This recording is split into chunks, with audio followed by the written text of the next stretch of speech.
Today is a bad day. మీ అందరు కూడా తెలుసు. ఇక్కడి నుంచి వెళ్ళిన పిల్లిగ్రమేజ్కి వెళ్ళిన మక్కాకి వెళ్ళిన ఒక బస్సు దుర్ఘటనకి గురి కావడం జరిగింది. చాలా బాధాకర సంఘటన.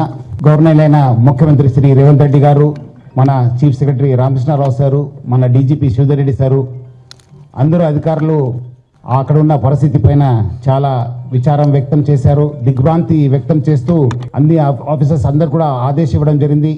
కన్సర్న్ ఫ్యామిలీస్తోని ఎవరెవరు వెళ్ళారు, ఏముందని చెప్పి సమాచారం తెలుసుకోవాలని చెప్పి ఆదేశం ఇవ్వడం జరిగింది. మనం కూడా పోలీస్ యంత్రాంగ తరఫు నుంచి మన జాయింట్ సిపి అయిన తఫ్సీర్ ఇక్బాల్ స్వయంగా ఈ యొక్క దుర్ఘటన పైన వివరం కలెక్ట్ చేయడం జరుగుతుంది. సో మనం కూడా మన గవర్నమెంట్ ఆఫ్ ఇండియా ఆఫీషియల్స్తోని, ఎంఈ ఆఫీషియల్స్తోని, అక్కడ జడ్డాలో ఉన్న కౌన్సిల్ జనరల్తో కూడా మాట్లాడడం జరిగింది. నేను కూడా మాట్లాడాను, మన ఆఫీసర్స్ కూడా మాట్లాడడం జరిగింది.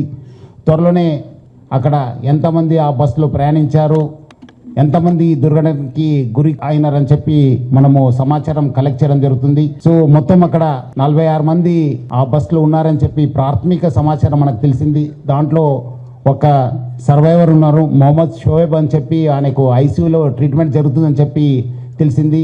ఇంకా 45 మంది వివరాలని మనము తెలుసుకోవడానికి ప్రయత్నం చేస్తున్నాం. సో త్వరలోనే మనము దాని గురించి కూడా చెప్తాను. ఇక్కడికి వచ్చిన తర్వాత అక్కడ జరిగిన సంఘటన గురించి అందరం మాట్లాడడం జరిగింది. సో మక్కాకి వెళ్ళిన, హైదరాబాద్ నుంచి తెలంగాణ నుంచి వెళ్ళిన 46 మందిలో 45 మంది చనిపోయారని, ఒకరు ఐసీయూలో ఉన్నారని తెలియడం జరిగింది. వారందరి గురించి ఇటు గవర్నమెంట్ తరఫున, police department and film industry తరఫున సంతాపం తెలియజేస్తూ ఒక 2 minutes వారి గురించి సంతాపం.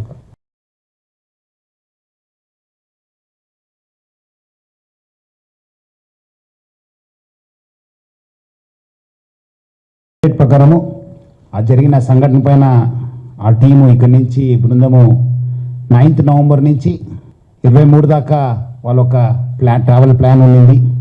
వాళ్ళు మొత్తము 54 మెంబర్స్ 9th హైదరాబాద్ నుంచి జెడ్డాకు ట్రావెల్ చేశారు. దాంట్లో 4 మెంబర్స్ సపరేట్ ఒక కార్లో మదీనాకి వెళ్ళడం జరిగింది. నిన్నే 4 మక్కాలోనే వాళ్ళు ఉండిపోయారు. ఇంకా 46 మంది ఆ బస్సులో ప్రయాణం చేశారు. మదీనాకు ఇంకా దగ్గరున్నప్పుడు 25 కిలోమీటర్స్ దగ్గరున్నప్పుడు ఒక ఆయిల్ ట్యాంకర్తోనే యాక్సిడెంట్ కావడం జరిగింది. దాంట్లో నేను అంతకుముందు చెప్పినట్లు మొహమ్మద్ అబ్దుల్ షోయబ్ అనేవాడే ఒక సర్వైవర్ ఉన్నారు. ఆయన ఐసీయూలో, సౌదీ జర్మన్ హాస్పిటల్లో ఐసీయూలో ట్రీట్మెంట్ జరుగుతుంది.